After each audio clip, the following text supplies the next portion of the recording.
in a big way.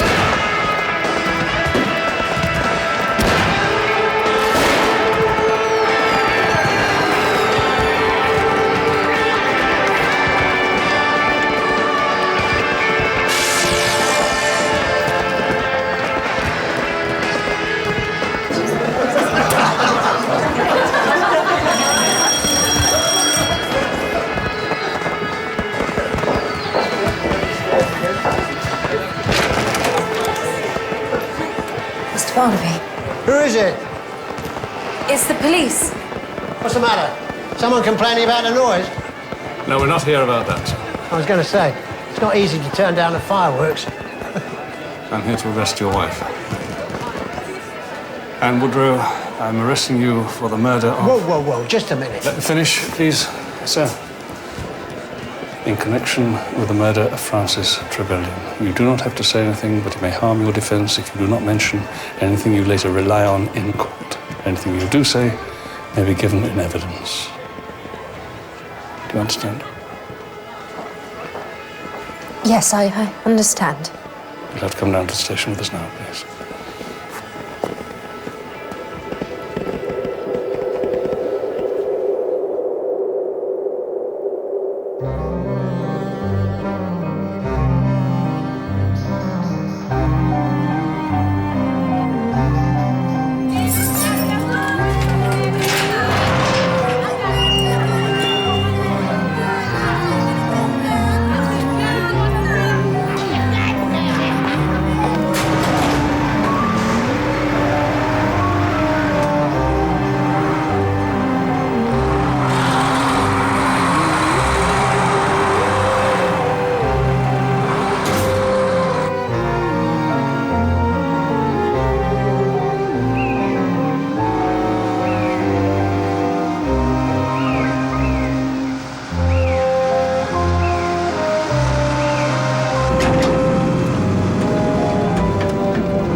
I don't see why I can't go. It's my mother too.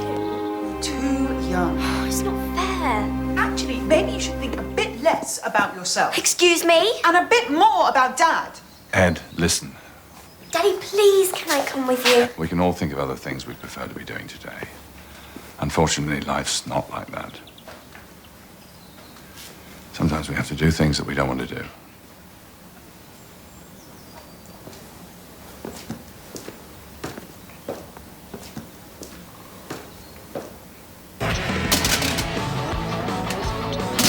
I'll meet you there, babe. Now, we can't be seen arriving together. And dress conservative. You know that suit you got? Yeah, that's the one.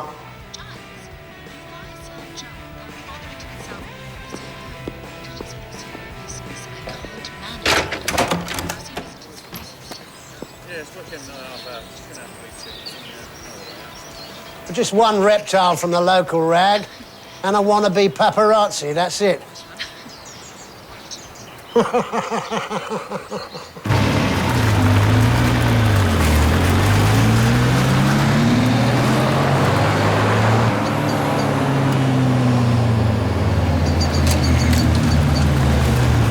Mr. Woodrow, Costa Advertising. My wife says she's innocent, and that's good enough for me. Yes, but... That's all I have to say. Well, can you just tell us, please, how it's affected your...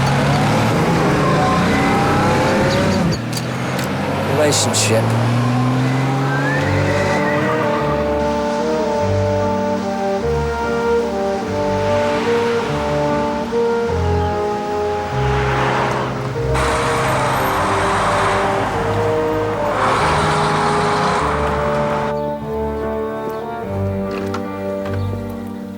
Good morning, Andrew. You're big day today, isn't it? Oh, yes, my big day. It's all in there.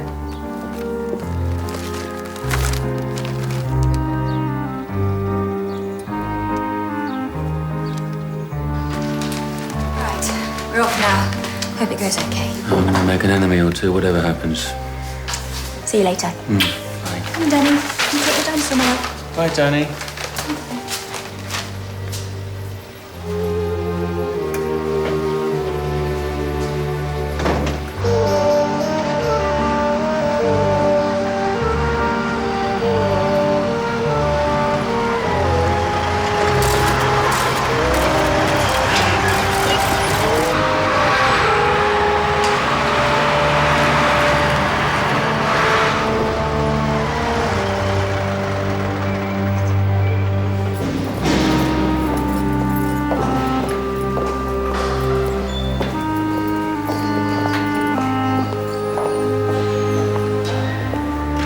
Take a seat.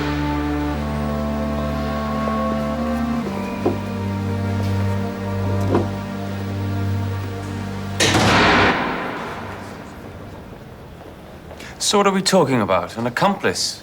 It's possible. There's a lot you get back from us, a lot we don't know.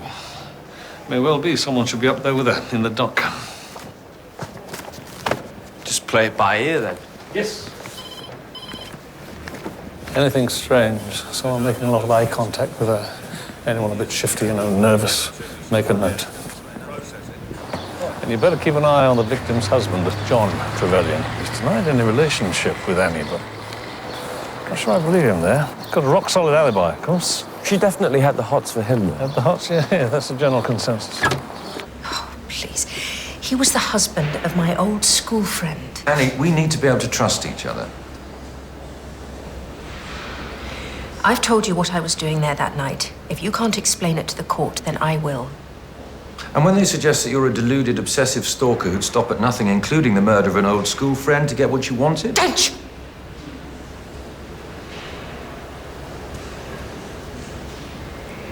It's not true.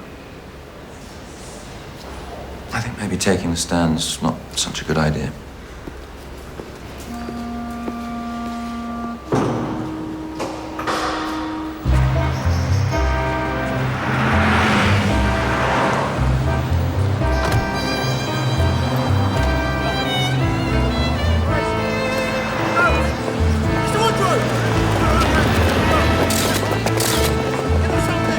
Nice car. Yes, that's the husband of the accused, Lance Woodrow. Wasn't there a scandal about him and some girl band? Oh, yes, several. Morning, Mr. Woodrow. Corson advertised that. I wonder, could you spare us a moment, please? You get around. Could you tell us, how has your marriage been affected by your wife's arrest, Mr. Woodrow? I mean, I'm my wife 100%. Now, please, would I ask you to respect our privacy at this difficult time? What exactly was the relationship between your wife and Mrs. Trevelyan? I just heard something from one of the witness support volunteers. I mean, it may be nothing, but he phoned Mrs. Beverley to confirm the time when he's picking her up. There was no reply. Of course, she may just nipped out, but she's an important witness. Yes, she is.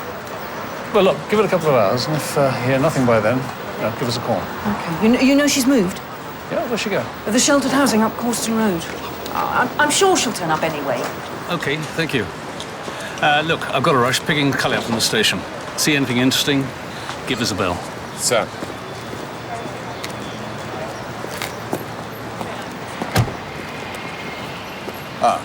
Let me introduce you. Mr. Barnaby. Mr. Trevelyan.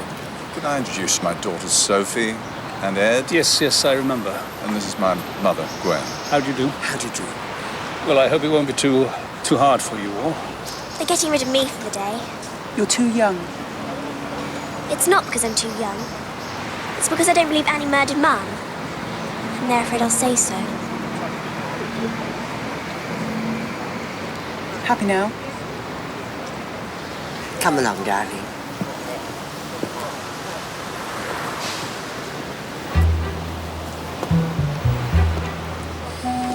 I better get on.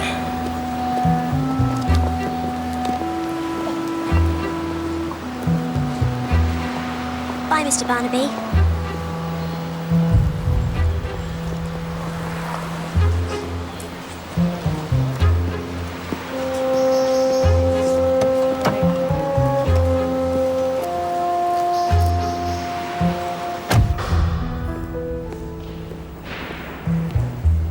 I'm not actually sure what value there is in your husband as a witness.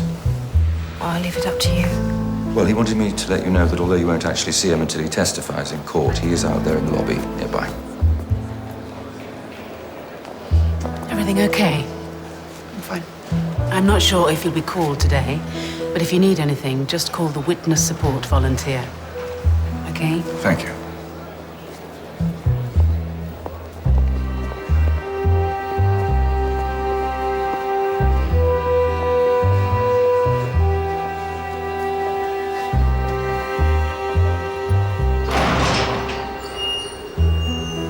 All right, Mrs. Woodrow.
Mr. Barnaby. It's because I don't believe Annie murdered Mum.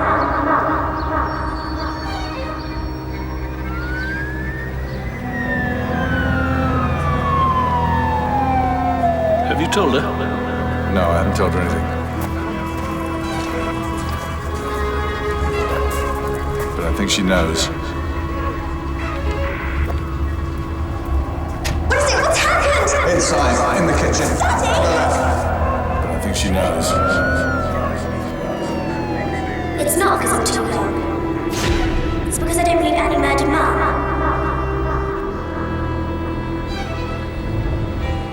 The next train to arrive at platform 2 will be the 1012, calling at all stations to Midsummer Hall.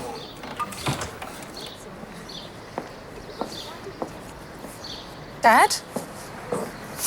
You all right? Where did you come from? I got an early train. Thought I'd have a coffee. I was expecting to see Mum. Yes. Your grandmother has broken her arm.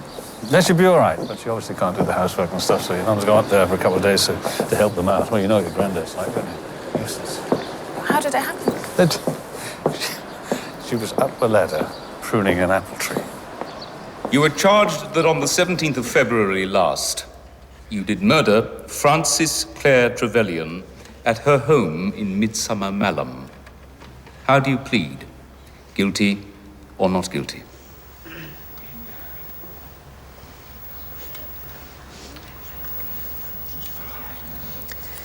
Not guilty.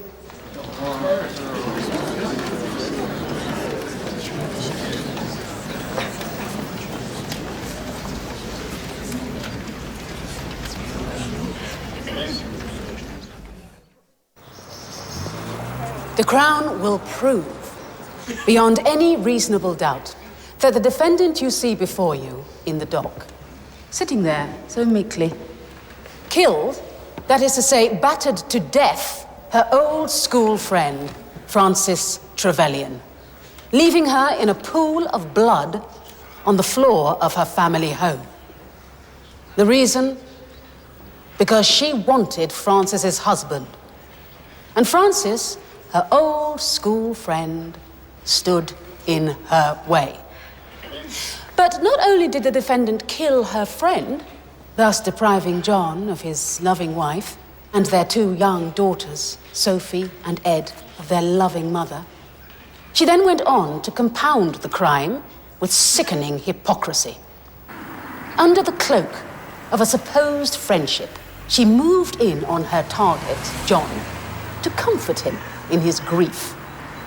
Day after day, with little hugs and physical gestures of support, gradually sinking her claws deeper into the shattered, vulnerable man.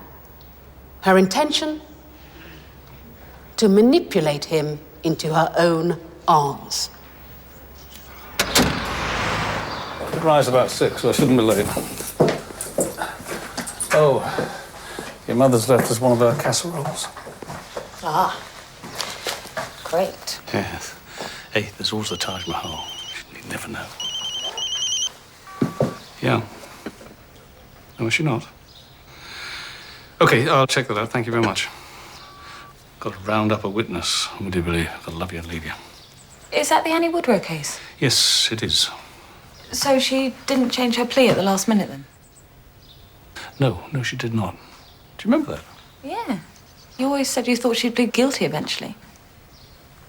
See ya. See you, Dad.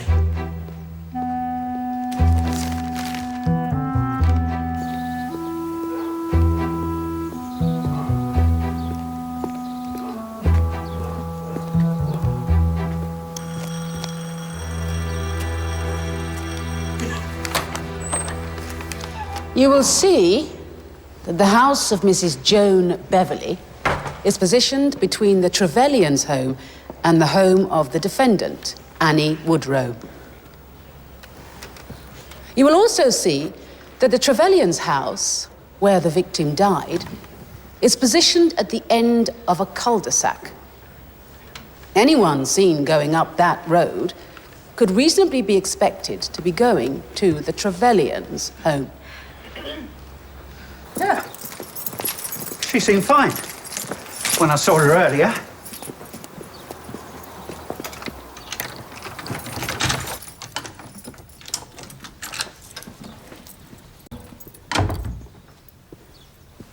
Mrs. Beverley?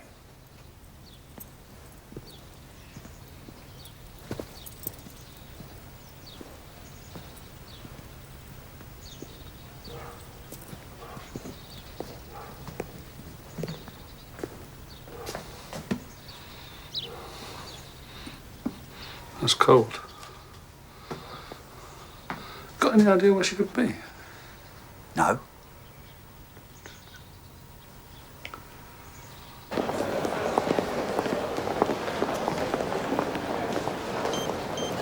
Come on, I suppose we should get something to eat.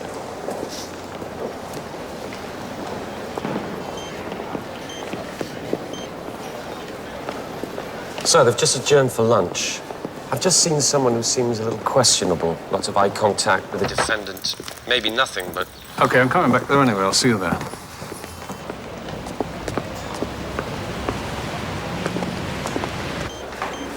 Ben Jones, isn't it? CID. That's right. Mark Thomas, Corsten advertiser. I was wondering, is there any particular reason why you were in court today? Seems a bit unusual. Cut and dried case. Just keeping an eye on things. Excuse me.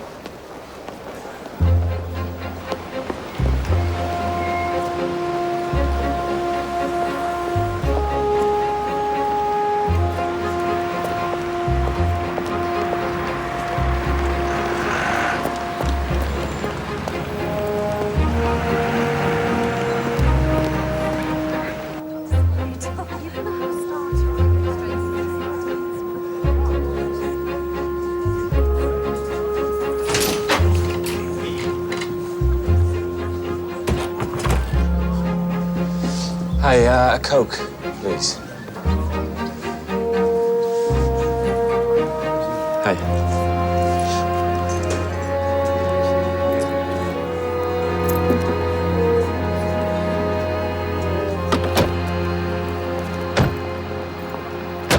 We were starting to get worried. Terribly sorry. The witness support volunteered. But don't you remember, it was all arranged. I know it was mentioned. Well, you're here now. I'm so sorry. Oh, Mr. Barnaby. You made it. So you haven't been looking for me as well. God, what a nuisance I am. Oh, and my cushion, Jamie, don't forget the cushion.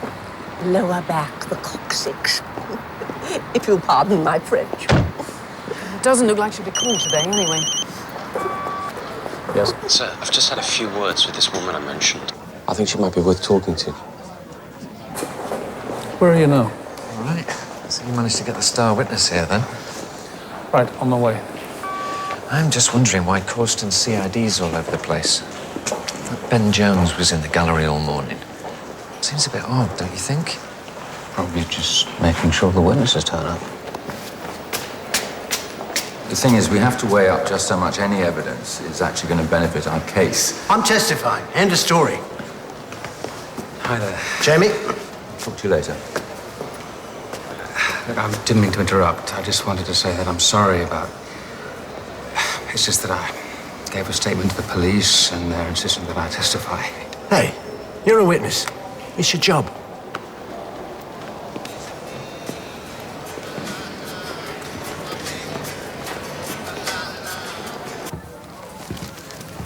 Another Coke, please.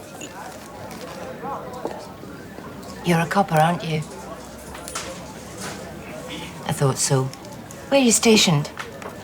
Must be Corsten. Are you connected to the case? Yeah. Then you must know DCI Barnaby. And so do I. Talk of the devil. Prudence Plunkett. How very nice to see you. I thought I might bump into you. Will you have a drink? I will indeed, yes, sir. Small scotch, please. So this must be your sergeant? It's Constable. Not for too long, I'd have thought. We were just having a wee chat about Annie Woodrow. Do you have a professional involvement with the case? No. I offered to be a character witness, but they dithered rather, so I'm just here to show a bit of support. Jones, Prue here is a clinical psychiatrist, usually the expert witness. Oh, of course. You know Annie Woodrow very well, don't you? Through Elder Aid, she was a helper, and of course I knew Francis from the committee. Do you know the Trevelyan children? Yes. I think Ed's probably handled the grieving process better than her sister, but it's a terrible thing for any child. Why do you ask? I saw young Ed today with the family, and she told me that she didn't believe that Annie had killed her mum. Something I meant to ask you. Did you know that Annie Woodrow was planning to move away back to London before it all happened? No, I didn't know that. Did you say what? She didn't have to. It was obvious. She wanted to avoid seeing John. She told me about her plans just a few days before Francis's murder. As she was going to give up her involvement in the charity because she'd be spending more time in their London home. I didn't think it was particularly significant at the time, but now I think it may have been. Whatever, it looks like Annie's really up against it now. Largely due to your evidence-gathering skills. Huh. Were you always 100% sure of Annie's guilt? Yes, sort of. Is that a past tense, I hear?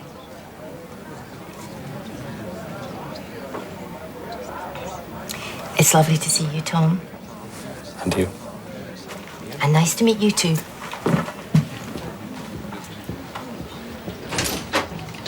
What was that about? The whole case against Annie Woodrow supports the idea that she was suffering from some unrequited love obsession. Why wouldn't she have planned to move away? Avoid all the heartache? Moving away to avoid all the heartache is the act of a rational person, Jones. Not that of an obsessive delusional. Anyway, it probably means nothing.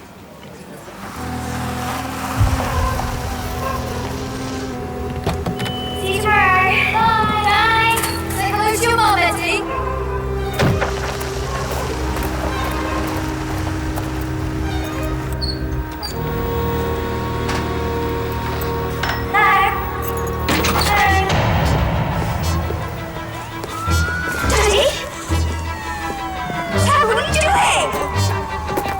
What's Inside, in the kitchen. On the left. Did you know that Annie Woodrow was planning to move away? Were you always 100% sure of Annie's guilt? Is that a past tense, I hear? It's because I don't believe Annie murdered Mum.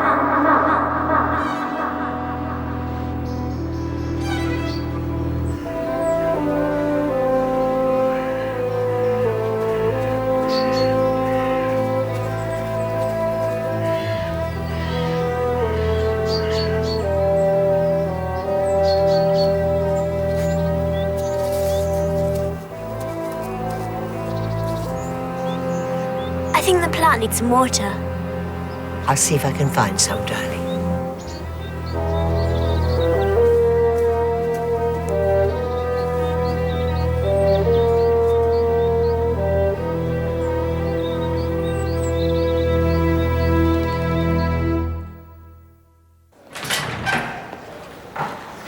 John Trevelyan.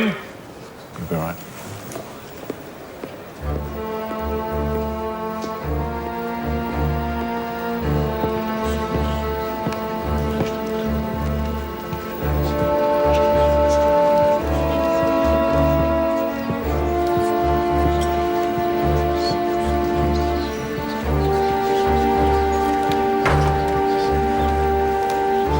Hold the book in your right hand and read from the card, please. I swear by Almighty God that the evidence I shall give shall be the truth, the whole truth, and nothing but the truth.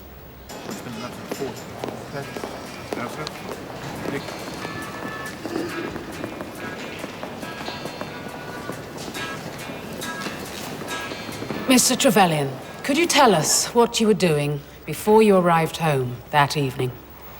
I'd been working at the office. It had gone on a bit late. A meeting with my partner and accountant, just routine. And when the meeting was over, you drove home alone? That's right. Can you take us through, please? What happened when you went into the house? I walked through the front door. I'd parked the car in the garage. The lights were on, as normal. There was radio playing in the kitchen. So I just walked on through and...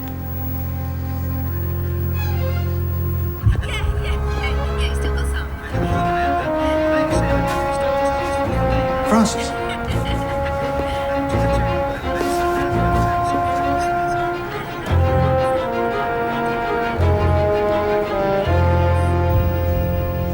I felt for a pulse, but I knew she was dead. The injuries to her head were just... There were no signs of life. No. Now, moving on to your relationship with the defendant. Can you describe it for us, please? We were friends. Nothing more? Good friends, I thought. Quite. And can you tell us, were you aware of the defendant being attracted to you? Romantically or sexually? Oh, I suppose I wasn't sure. But you think she may have been? Miss Flint? Your Honor. You weren't sure she was attracted to you? I think we understand. No further questions? No questions. You don't wish to cross-examine the witness, Mr. Bramwell? No, Your Honor, we don't.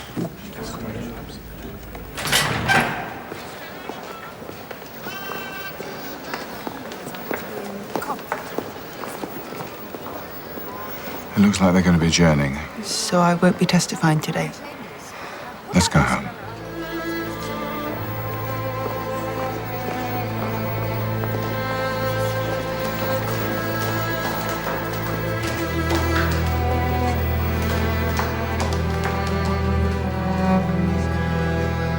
And your chicken korma. Dad, what are we going to do with this stew? Oh, Eric is very keen on those. Eric is the Labrador next door. So, any word on how things are coming along at court? Oh, it's early days yet, but young Jones is keeping an eye on things for me. Really? So you think there might be more to it then than you originally thought? Well, it was never a straightforward case, Kelly, was it? But yes, actually. I was having a chat with a clinical psychiatrist who knows Annie Woodrow quite well. Prue Plunkett. Did you ever meet her? No, I don't think so. No, well, she told me something about Annie Woodrow, which doesn't square with how Annie should have behaved if she were guilty. You don't think she could be innocent? Well, all the evidence is still against her. Dad, do you think I could get a seat in the gallery? Yeah, I'm sure you could, yes. Yes, I'd really like to know what you think of her.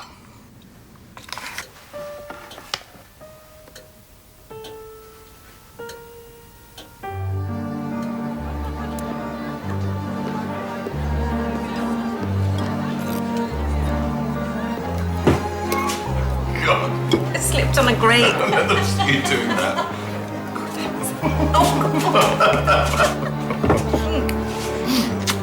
Well, I think it's improved the taste. John?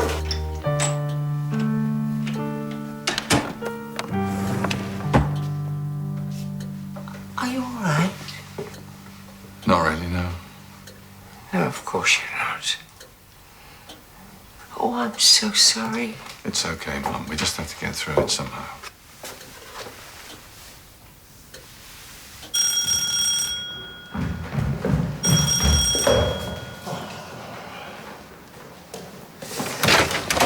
I'm sorry, babe. I just had to see you. I couldn't help myself. I just couldn't.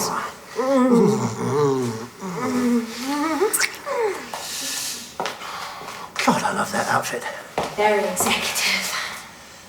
I want you to take something down, Miss Jones.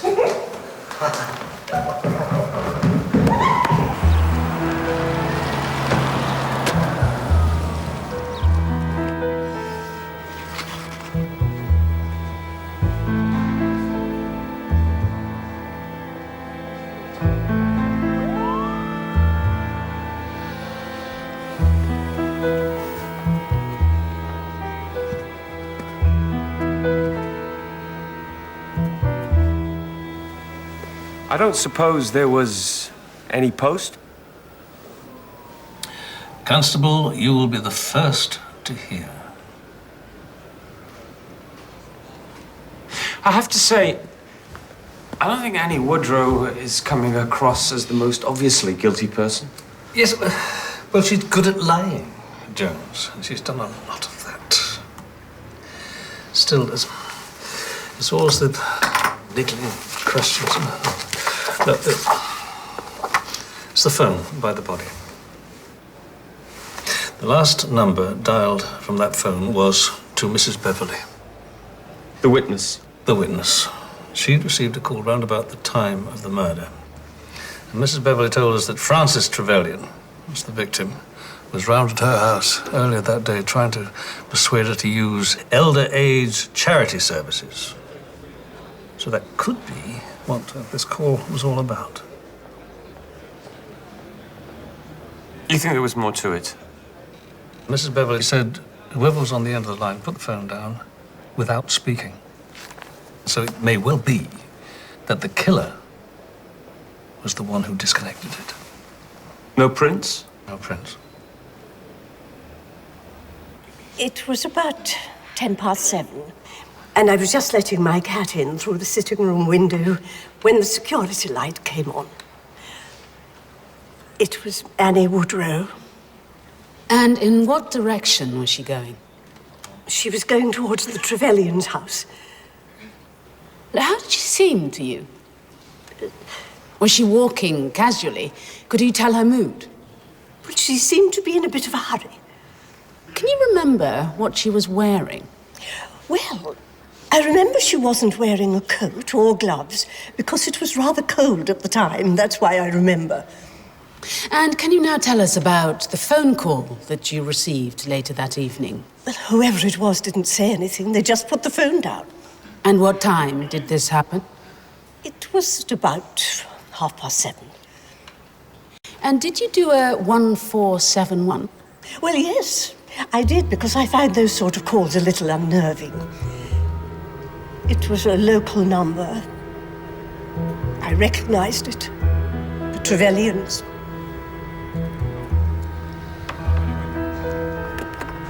I thought she was phoning about a visit earlier, and I didn't really want to discuss it. I mean, what is a drop-in centre? I didn't like the sound of it one bit. One shouldn't be ungrateful, but to be honest, I preferred Annie's approach. She used to offer to do the shopping for me or give me a lift to the hairdressers. But not intrusive, ever. Nice woman, I thought. Friendly. It's quite shocking to think she's a murderess.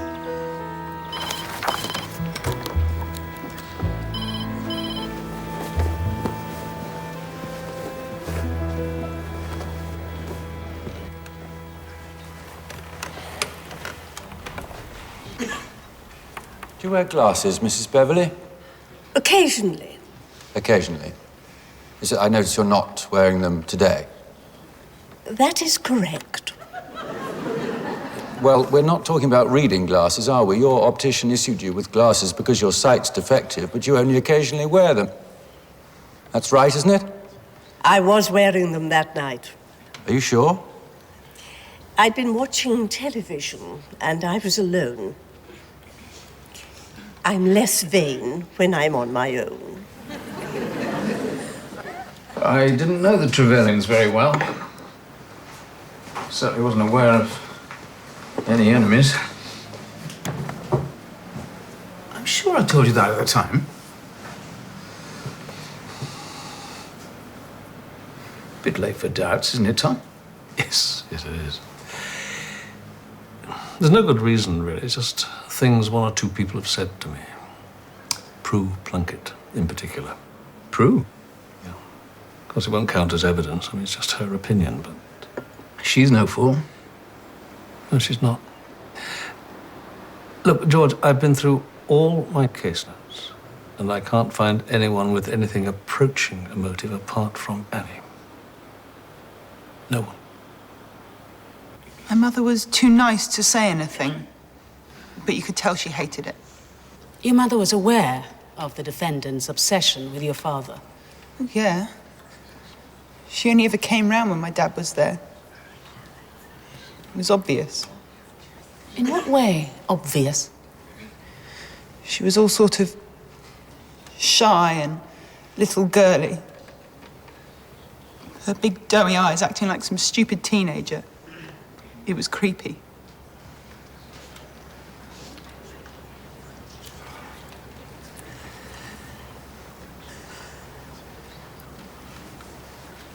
And then when she used to come round all the time after my mum was dead, pretending that she was... Trevelyan, I appreciate that this is very difficult for you. But in a court of law, witnesses are asked not to express their opinions, simply to describe what they've observed. All right?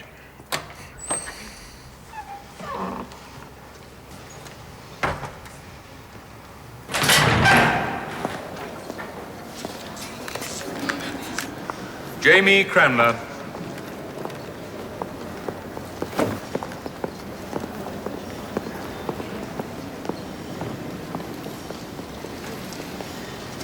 Come on, let's get you home. No, Daddy.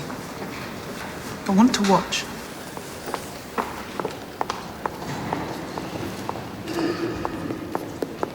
Mr. Cranmer, you knew both the defendant, Annie Woodrow, and the victim, Francis Trevelyan. That's right. I'm an antiques dealer. I supplied some of the furniture for Lance and Annie Woodrow's home. And the victim, Francis Trevelyan? I've known the Trevelyans for a lot of years, socially, through the village. And were you aware of any atmosphere, any tension between the defendant and the Trevelyans prior to Francis Trevelyan's death? I'm not sure I'd say tension exactly. What would you say? Did you have any impression that Annie Woodrow was physically attracted to John Trevelyan?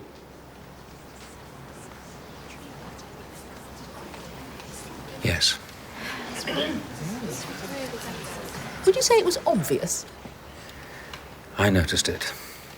And was Frances Trevelyan aware of Annie Woodrow's feelings towards her husband? Well, we didn't actually discuss it. I remember she tried to laugh it off once. Something about Annie's schoolgirl crush on her husband. Do you think she found it amusing? Not really, no. No.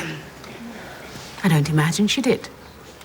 This was her old school friend showing an obvious sexual interest in her husband. She would have been sickened. Can we leave that for the jury to decide? Your Honor. Do you know if she confronted Annie about it or had plans to? As I say, we didn't discuss it. Thank you, Mr. Cramner.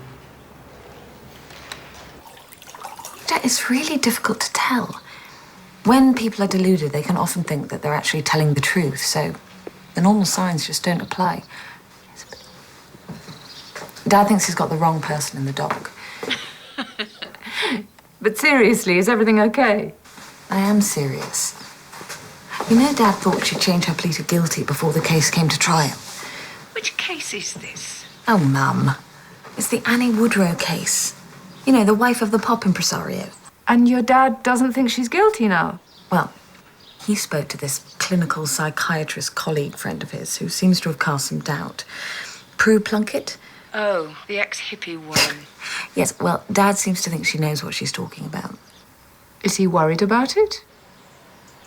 I don't know about that, but he's giving evidence tomorrow, so it's bound to be a bit awkward. I mean, he says it's just his job to collect the evidence and then present the facts. It's the jury's job to reach a verdict, but I think he feels responsible.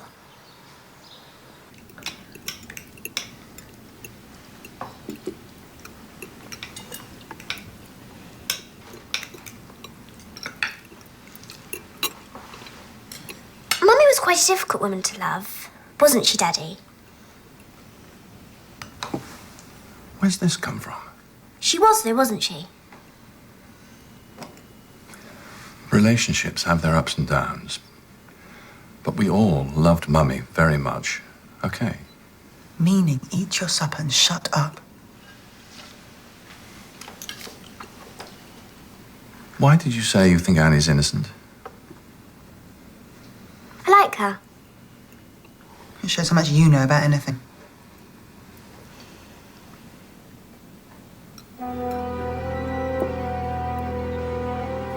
The Crown will prove, beyond any reasonable doubt, killed, that is to say, battered to death, she wanted Frances's husband, John Trevelyan. It was a local number. I recognized it. The Trevelyans. She moved in on her target, Frances Trevelyan. The mother was too nice to say anything, but you could tell she hated it. Leaving her in a pool of blood. It was Annie Woodrow. Annie Woodrow. We were friends. Friends? Good friends, I thought. Romantically, sexually.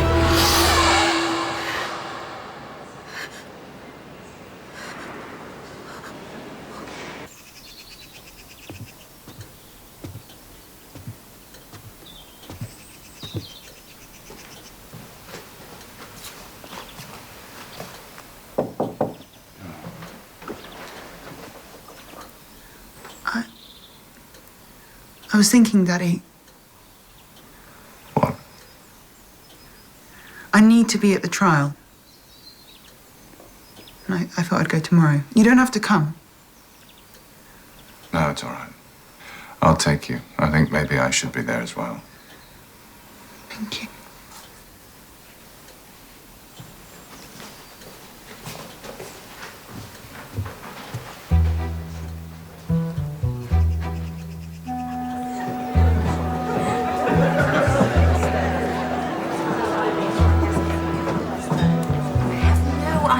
What you're talking about. Yes, you do. You know perfectly well. Look, I understand that you think your dad is wonderful and godlike. I mean, he's your father, it's natural, but not everyone in the real world feels the same. I have no interest in him whatsoever. Why would I be interested in a dull provincial corn merchant, for God's sake? Excuse me.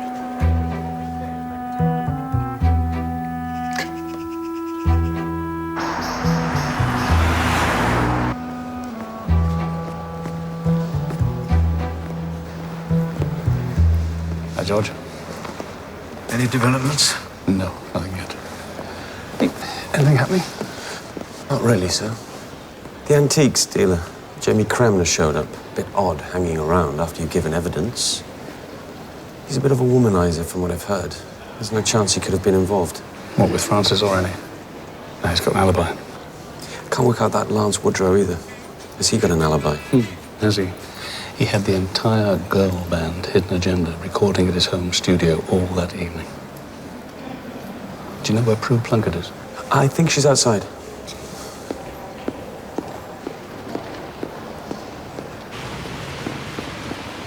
Prue, Hello there, Tom. I've got a question for you. Fire away. Why did Annie go on lying? An impossible situation. A combination of embarrassment and sensitivity. Court, rise.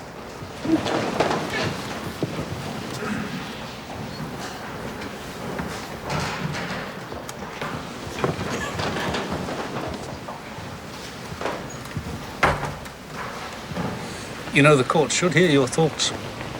Funnily enough, the defense has finally asked if I'd be a witness. Have they? That's good. Do you know the judge in this case? No, I don't. Well, I do. I know Weston quite well. He's not overly keen on psychiatrists and their expert evidence, and he does like his expert witnesses to show the court due deference. You hearing me? Loud and clear.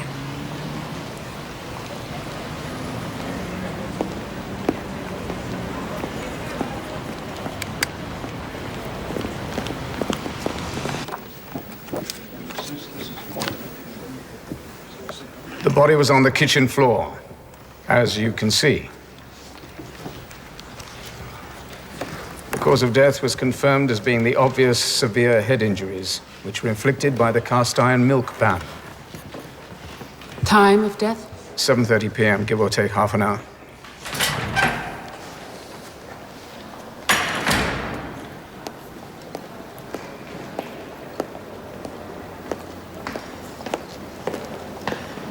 All right, Mr. Cramner.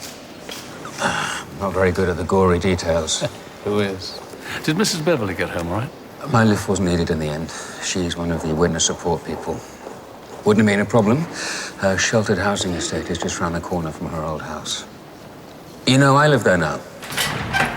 Great place. Detective Chief Inspector Barnaby.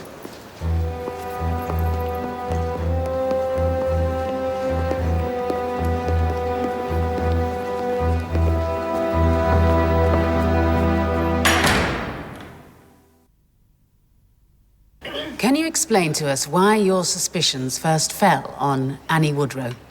Yes. When I asked Annie Woodrow where she'd been at the time of the murder, she told me she'd been at home all that evening.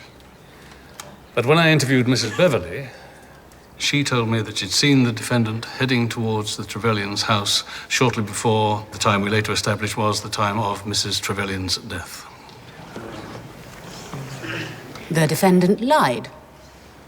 And when I confronted her with this apparent contradiction, she told me I'm sorry, I've forgotten. she'd forgotten about the visit to the Trevelyan's because she'd been drinking that evening and her memory wasn't clear.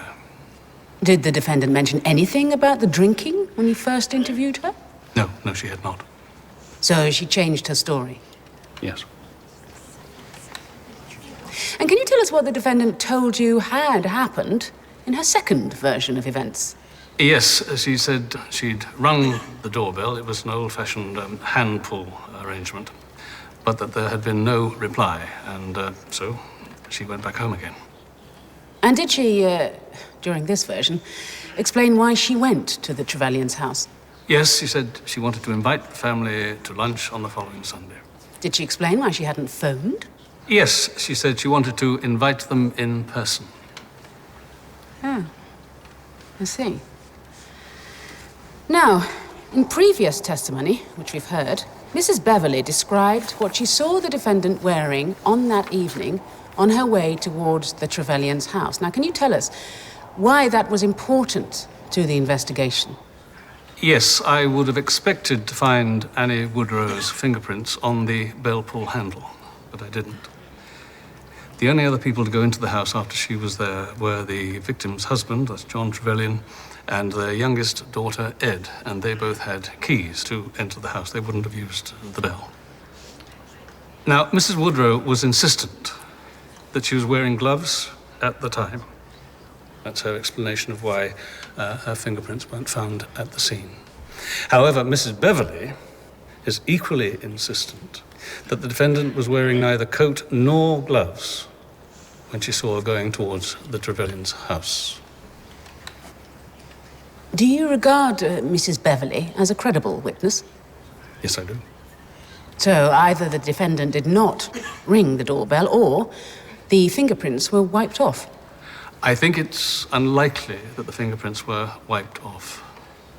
Other fingerprints from people who'd used the bell pull previously and had been eliminated from the inquiry, they were intact. And can you tell us now about the footprints that were found in the flower bed? Yes, I can. We found a fresh pair of footprints in the small flower bed beneath the kitchen window. And these were subsequently matched to a pair of shoes belonging to the defendant, Mrs. Woodrow. And had the defendant mentioned anything earlier about walking through the flower bed? No, she hadn't. And did she offer any explanation for the presence of the footprints? Well, she told me she'd forgotten about it, again because of the alcohol. And that when there'd been no reply, she had looked through the kitchen window while standing in the flower bed. She could see that the lights were on. She wanted to find out if anyone was there. She said she couldn't see anyone.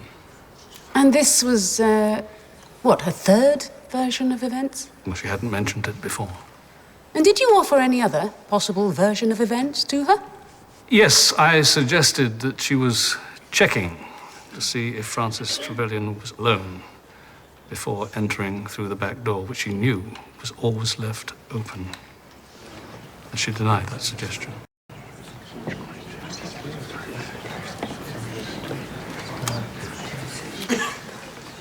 Tell us, Chief Inspector, did it ever occur to you that the defendant could have had gloves in her pocket and put them on after she'd walked past Mrs. Beverley's house, when she started to feel the cold, for example?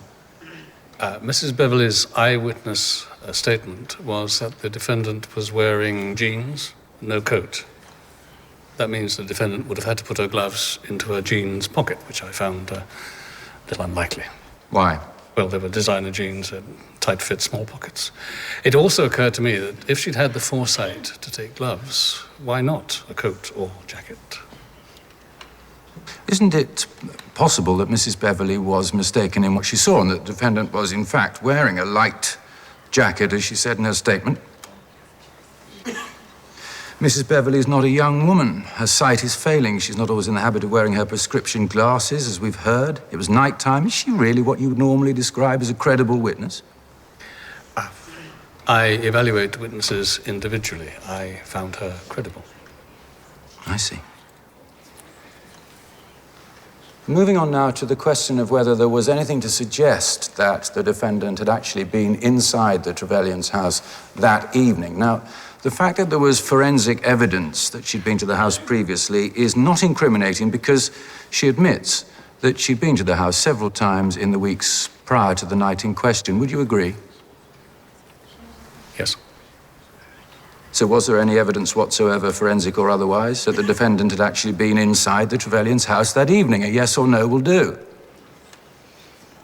No. Sorry? No. No. So, no evidence that the defendant had actually been at the scene of the crime at the time it took place. It went well, didn't it? Well, we may have raised one or two doubts, but we still have to account for your frequent changes of mind. It's very damning evidence. I told you I'd been drinking. I told you. I think maybe we should have cross-examined John Trevelyan. Maybe we should try to recall him. No, you're not putting John on the stand again. Don't do it. I have to say, Annie, that your consistent denial that you ever felt anything for John Trevelyan is making you look dishonest. It's not helping. Nothing happened. How many more times do... I want to call Dr. Plunkett as a witness. Prue? Yes, I think she can help. And don't tie my hands on this one, Annie. Will you please let me do my job?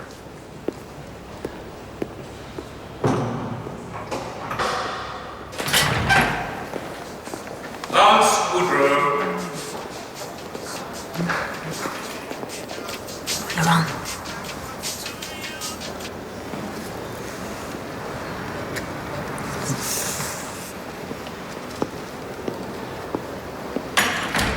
Mr. Woodrow, what were your movements that evening? What were you doing? I was involved in a recording session at my home with the popular music group Hidden Agenda, who I manage.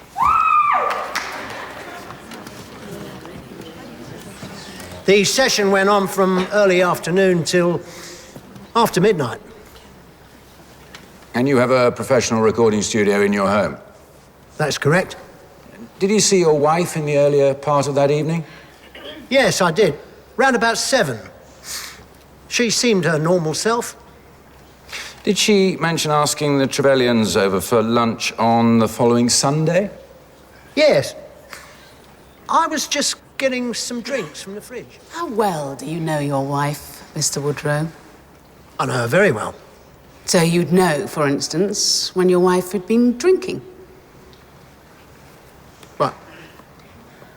I don't know what you mean by drinking. Well, enough so that she'd completely forget what she'd been doing, for instance. Well, I suppose so. Yes. I imagine you would. It sounds pretty drunk, doesn't it? Now, you said earlier that when you saw your wife at about 7 o'clock that evening, that she seemed her normal self. That's right. Her normal self. Not that she was so drunk that she'd be unable to remember things that happened.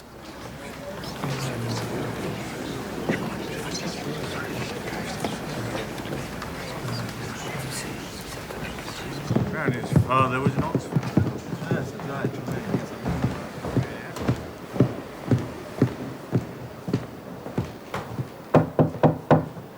Come in. Sam. Tom, come in. Thank you. What can I do for you? It's going rather well, I think. Yes, it is. Lance Woodrow's assistant, Felicity, I think her name is. Did I see her having a word with your solicitor? Yes, you did. I think she's quite a clever girl. Has her eye on being the next Mrs. Woodrow, is my guess. And did she suggest that you asked those questions, about whether Lance would have noticed if his wife had been drinking or not? Yeah, she did.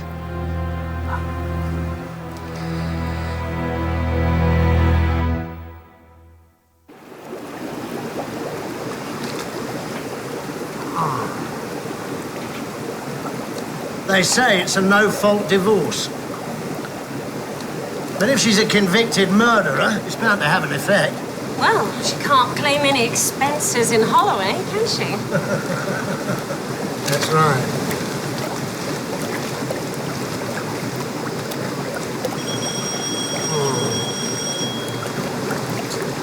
Not today, thank you.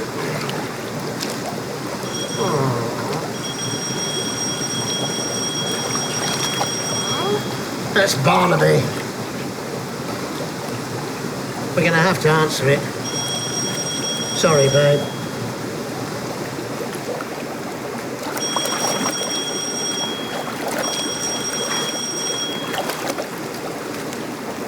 Oh. Try to look businesslike.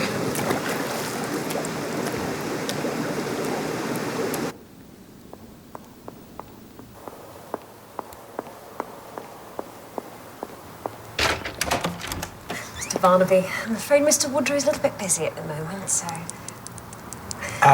Miss Winter? You're dripping.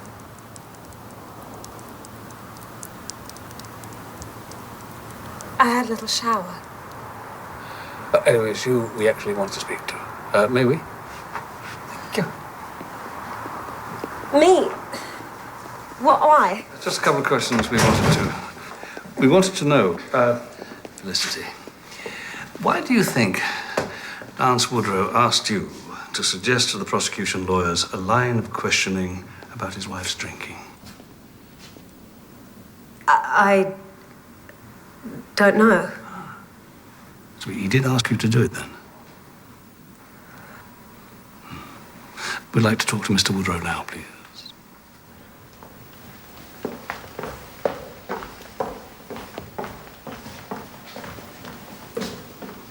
So much for the supportive husband. Oh, Joan, it's this table. I've seen one like this before. If not this one exactly like it. Chief Inspector. Mr. Woodrow. Did Felicity mention why we're here? To be honest, I feel a bit awkward about the whole thing. Yeah. So why did you encourage the prosecution to ask about your wife's drinking? Well, it breaks my heart to say this, but I've begun to have doubts about my wife's innocence. What can I do, you know? Oh, so you're saying it was in the interests of justice? Yes, well, thank you. Thank you for that. On a completely different subject, this table, couldn't help but notice it's a beautiful piece, isn't it? You have a good eye, Chief Inspector. Where'd you get it? Jamie Cramner. Serious quality. 1875. 5? Yeah, carved walnut. Cost a bit. Jeez, I bet it did.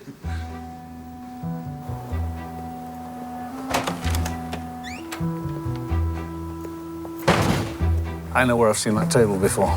And the vases.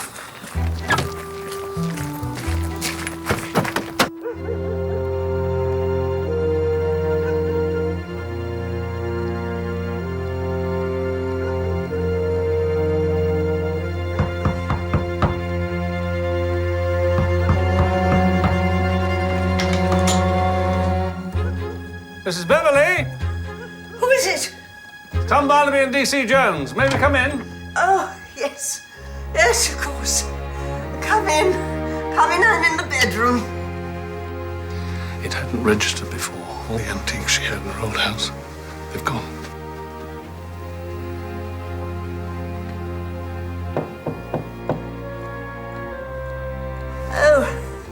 I've had a bit of a funny twinge. Doctor said I have to stay in bed. Angina. Oh, the old pearly gates are on the horizon, I'm afraid.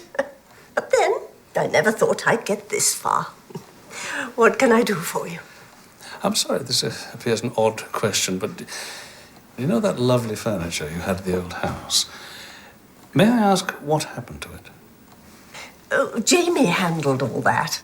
Oh, that was nice of him. And he got you the other stuff, did he? Yes, that's right. It's much more practical here, much easier. Yeah. May I ask what the financial arrangements were? He didn't charge me a thing. He was very helpful with everything, the house sale, everything. Oh, he handled the house sale as well, did he? Oh, I'm not really supposed to talk about it, but yes. Yes, he did mention that when he heard you wanted to move, he spoke to you about buying it, yes. Yeah, that's right. Oh, cut out the middleman. So you didn't use an estate agent at all? We avoided all that agent fee nonsense. He got a valuation from a friend of his who was in the business. Oh, Jamie's the son of my oldest friends. There's no problem there. Now, you won't mention this to anyone. Oh, no, of course not. Not if you don't want us to. No. The capital appreciation tax and the multiple stamp duty issues. Avoided it all.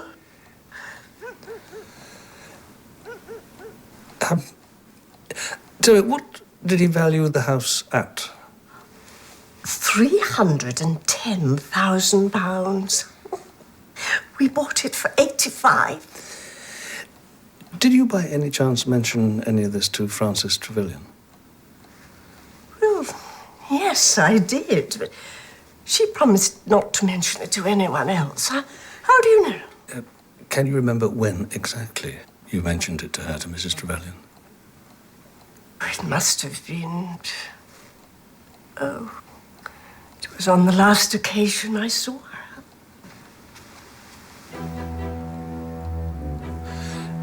Would you excuse us for a couple of minutes?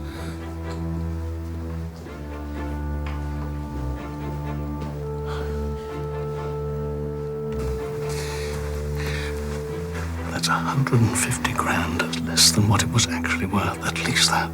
Then there's the furniture and the antiques on top of that.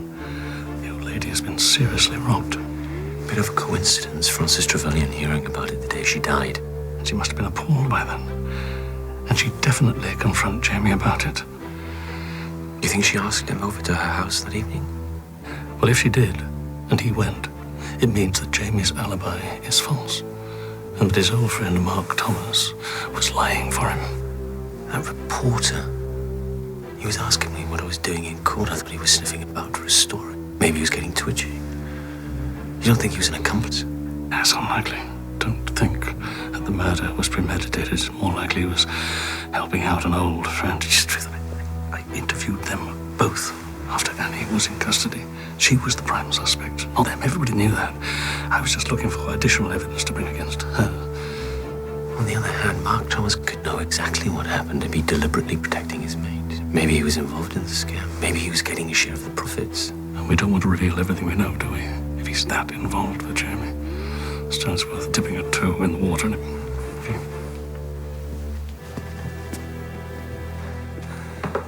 Mrs. Beverley, did Frances Trevelyan ever say anything about discussing the house sale with Jamie Cramner? You're suggesting Jamie was diddling me. Mrs. Beverley, those things you mentioned Jamie talking about, capital appreciation tax, multiple stamp duties, it's gobbledygook. That's your considered opinion, is it, Sergeant? Constable, look, there was no good reason for you not to talk about the price. He just didn't want anyone telling you how much it was really worth. But his parents are my closest friends. It's all right, Mrs. Beverley. Let's leave it. And why are you asking if Francis spoke to him? We're not sure. You know, he asked me not to mention it again when he gave me a lift to court.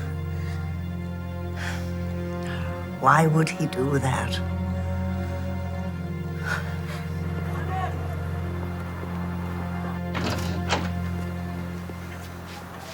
Mr. Barnaby. I'm sorry to bother you. Got a minute? I'm a bit busy, actually. The court case. Oh, yes, of course. Just want to double-check something. You know, we've got to follow things up. We've heard a rumour that Jamie Cramner might have had a bit of a falling out with Frances Trevelyan over, something. Mean anything? A falling out? Yeah, just before she died. Did you know anything about that? I'm sorry, does this have something to do with me, or are you suggesting that it's newsworthy in some way? Because I don't understand. So you didn't hear anything about that? No. Oh, okay. Well, thank you. Sorry to bother you. Carry on.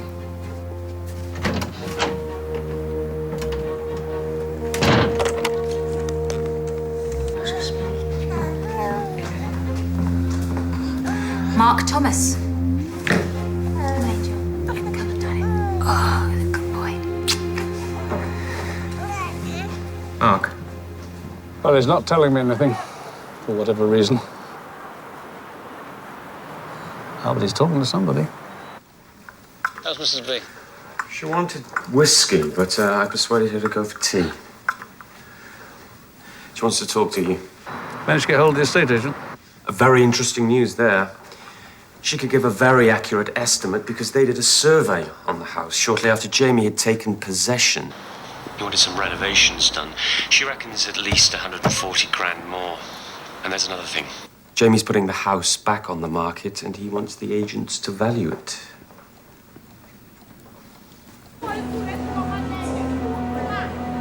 I sort him out. But Francis and the girls are still here, and he's definitely gone. He was in rather a funny mood, actually. He said something about, as a dull provincial corn merchant, he felt rather out of place. Or somebody must have said something. Ah, Lance. I have no interest in him whatsoever. Why would I be interested in a dull provincial corn merchant, for God's sake?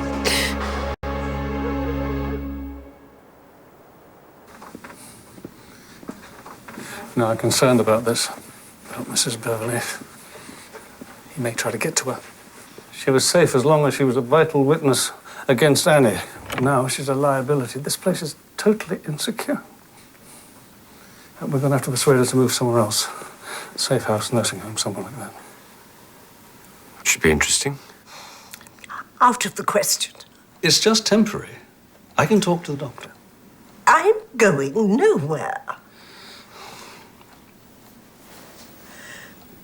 Mr. Barnaby, do you really believe Jamie is the murderer? But how are you going to expose him? Well, that's why I want to move you. So I think it'll take a little time. Why, if you're sure it's him? Mrs. Beverley, charming, a trusting lady out of lots of money, may be thoroughly reprehensible and dishonest, but it is not an offence as such. And as yet, we have no solid evidence linking him to the murder.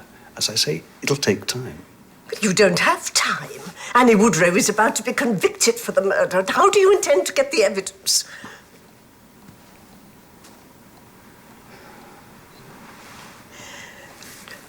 Do you really think there's a chance Jamie might try to do me in? Oh, don't you worry about that, Mrs. Beverley. I'll warn him off. Maybe you shouldn't.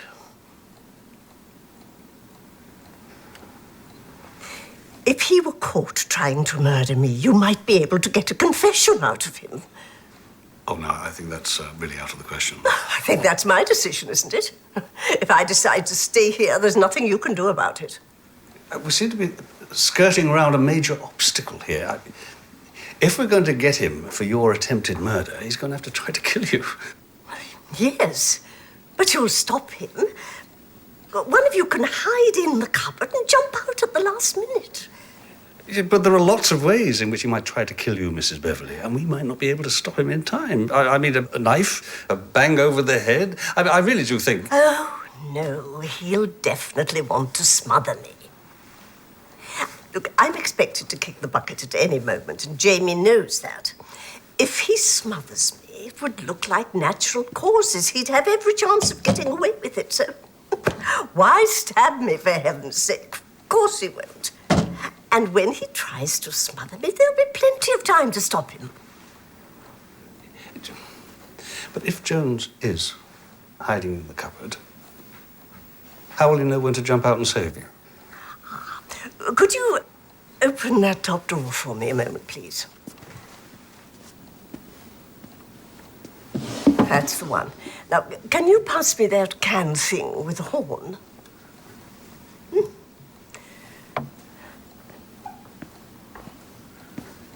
Thank you.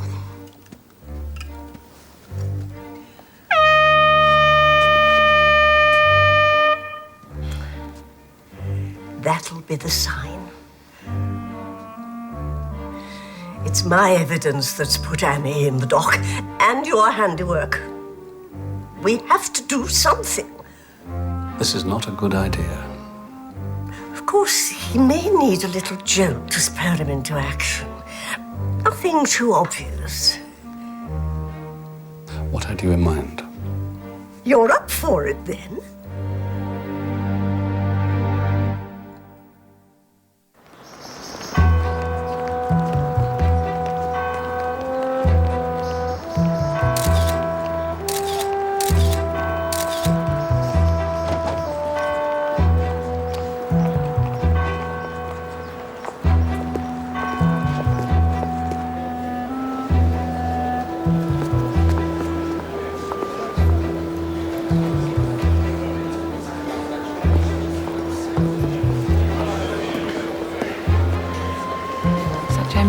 Yes, that's him.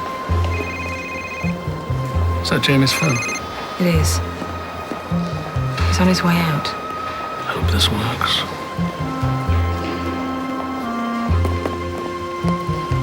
Hello? I've just had a call from Mrs. Beverley. She said that she'd heard that we were moving and she was asking what the asking price was. Jamie? Well, what did you tell her? Well, I didn't tell her anything. I just said that it was early days and that you were dealing with it. She wants you to call her. What's going on, Jamie? Court, ride.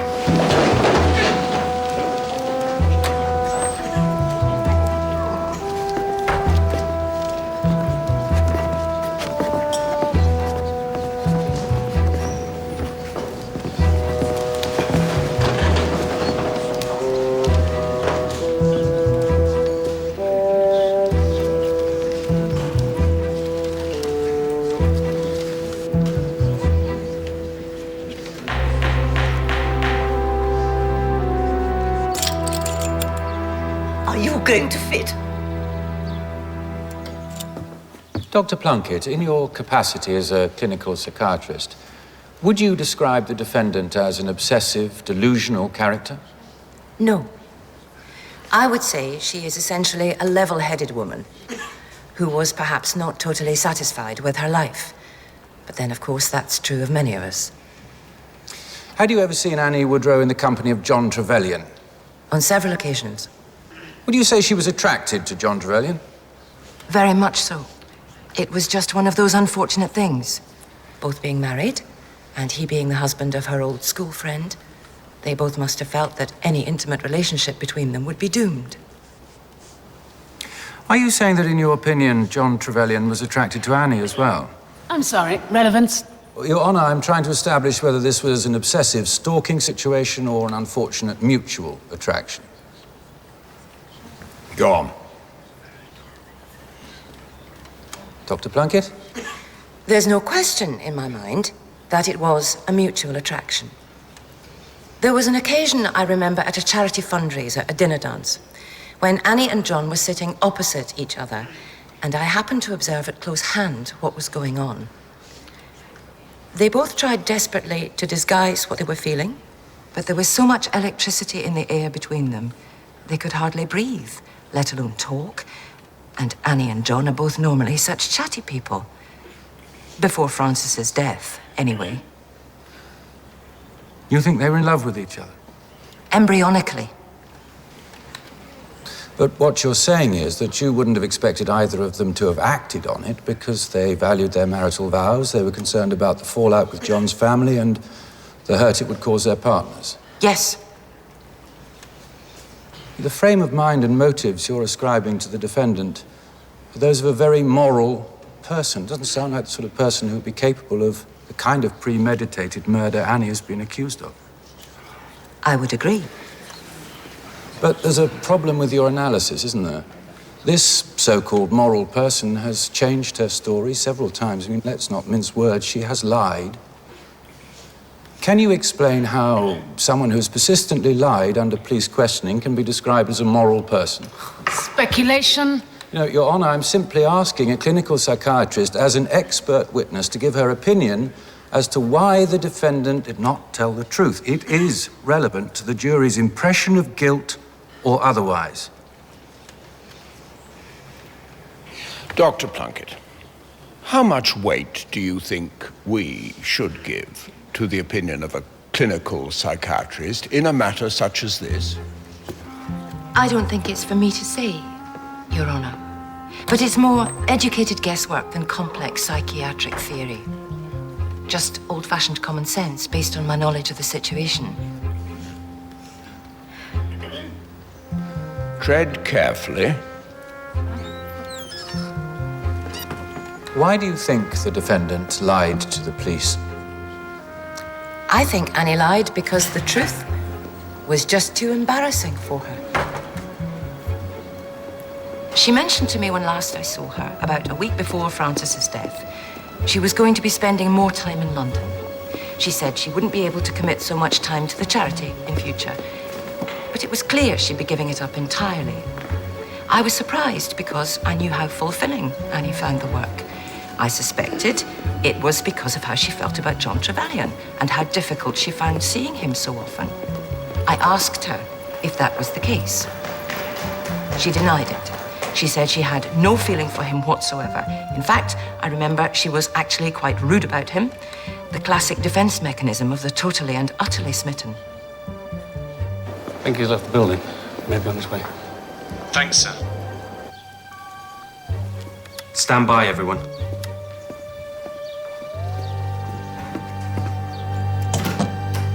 Why do you think Annie Woodrow went to the Trevelyans that evening? I think she wanted to say something to John before she left. Maybe something had happened between them. I don't know. But I think she was hoping to find him alone. The garage doors were probably shut, so she couldn't see whose cars were there.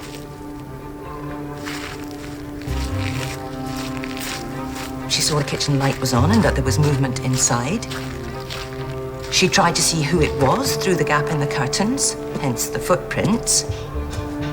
My guess is she saw that Francis was in on her own, which was not what Annie wanted, so she went home. If Annie had told the police she wanted to talk to John on his own, it might, however unjustly, have implied his involvement in some kind of affair. And I don't think she could bear that. Anything happening? Negative.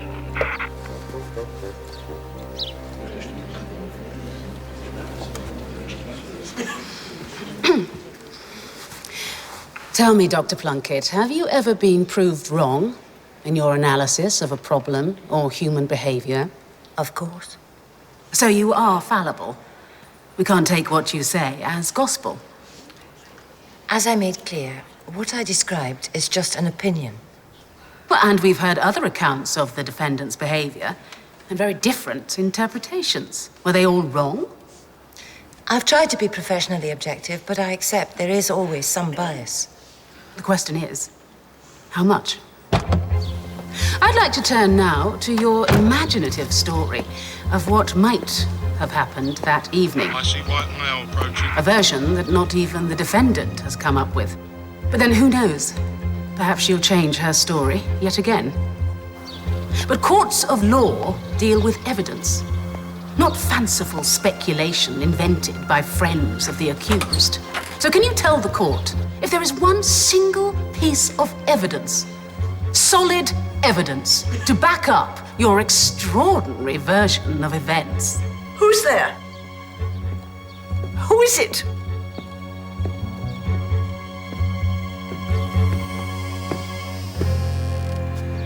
Oh, why didn't you say who you were? You gave me a terrible shock. You wanted to see me? You're selling the house. We're exploring various possibilities. Jamie, I know what the asking price is. It's a lot more than you paid me. It's gone up in value. I found out exactly what a fair price would have been for it 10 months ago. You've shortchanged me by £140,000. You were perfectly happy with the price at the time. Well, I trusted you. £140,000, that's what I want. You'd be in serious trouble if I went to the police. And if you don't give it to me, that's exactly what I'll do.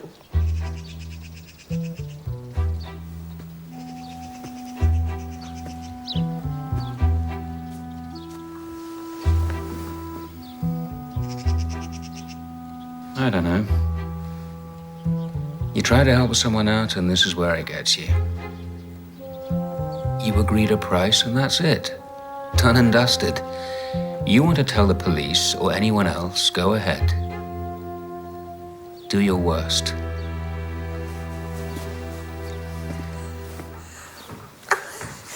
Jamie!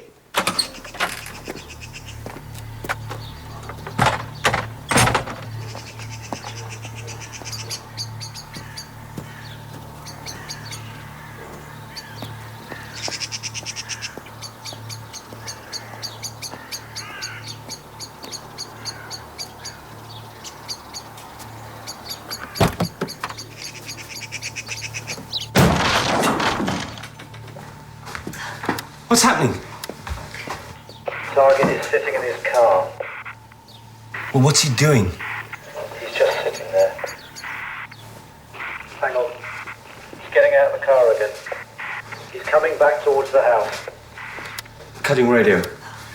Okay, this is it.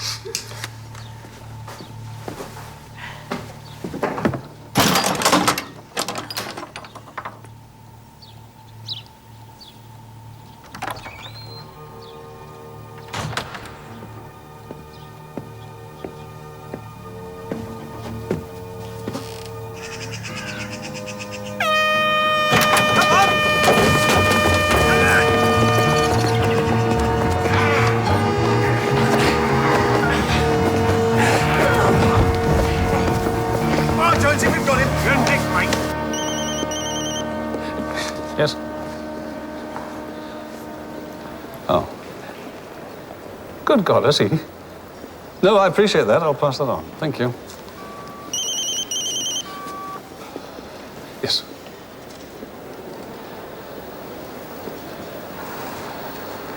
Thank God for that. I thought Constable Jones took his time getting out of the cupboard.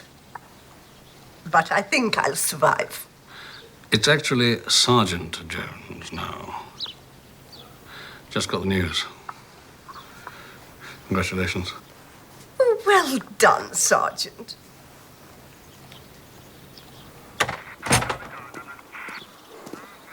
You know, if that little operation hadn't gone right, you could have kissed goodbye to Sergeant, and they'd have retired me on medical grounds. We'll be back to the station in about half an hour, with, we hope, another one. Let's bang him up until we get there, okay? What do you think happened that evening? Well, my guess is that Jamie Cramner arrived at the Trevelyan's house just after Annie had left. So Mrs. Holthouse... Frances let him in. She was expecting him. I think that she wanted to give him an ultimatum. Either he cancelled the arrangement with Mrs. Beverley and the house was sold through a neutral estate agent, or she'd tell the whole world what he'd been up to. The defendant on the day before the murder took place. Could you describe simply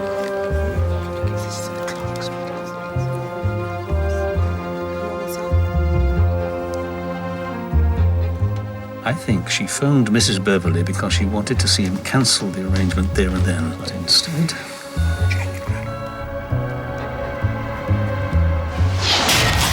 he killed her.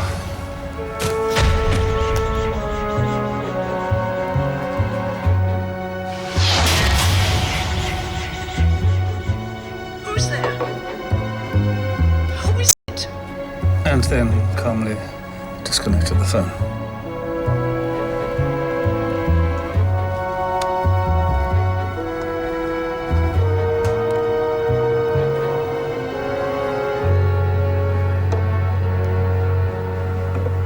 It appears that someone else has now confessed to the murder of Francis Trevelyan. In the circumstances, the prosecution have decided to drop all charges against the defendant. Mrs. Woodrow, you are free to go.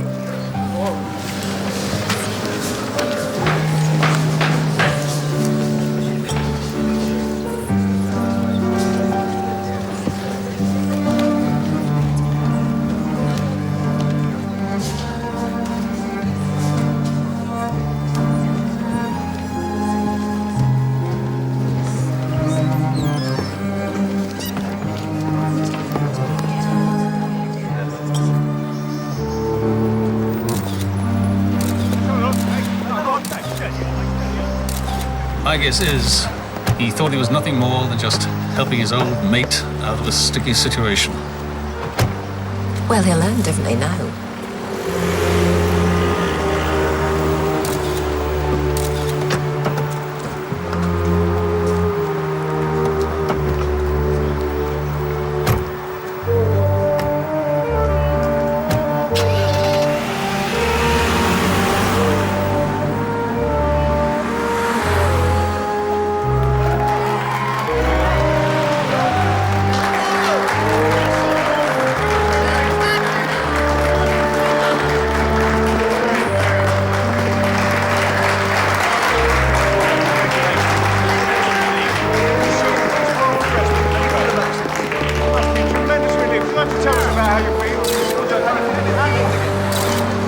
Oh, wow. Fantastic. Didn't I tell you all she was innocent? This is a great day for justice. Come on, babe. I've got a car around the corner. Let's get you I home. think you and I both know that won't be happening.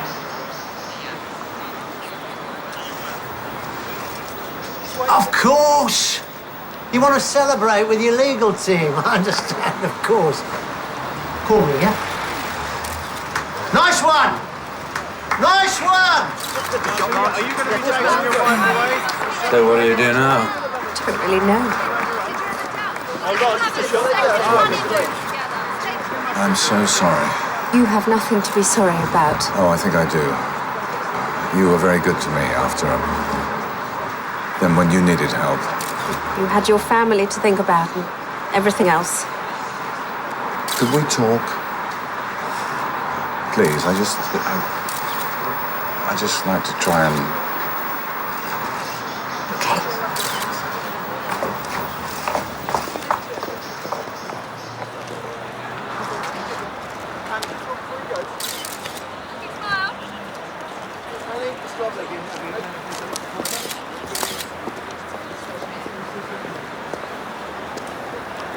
Nice one, Dad. Oh, thank you. Cutting a bit fine, of course. I thought you were really impressive too. Oh, it wouldn't have made any difference without your dad's input. Oh, not too sure about that. Now, look, I've got to get going. Got some processing to do. You all right for getting home? Oh, yeah, sure. Don't worry about me, Dad. And thank you. Thank you for everything. Bye, Tom.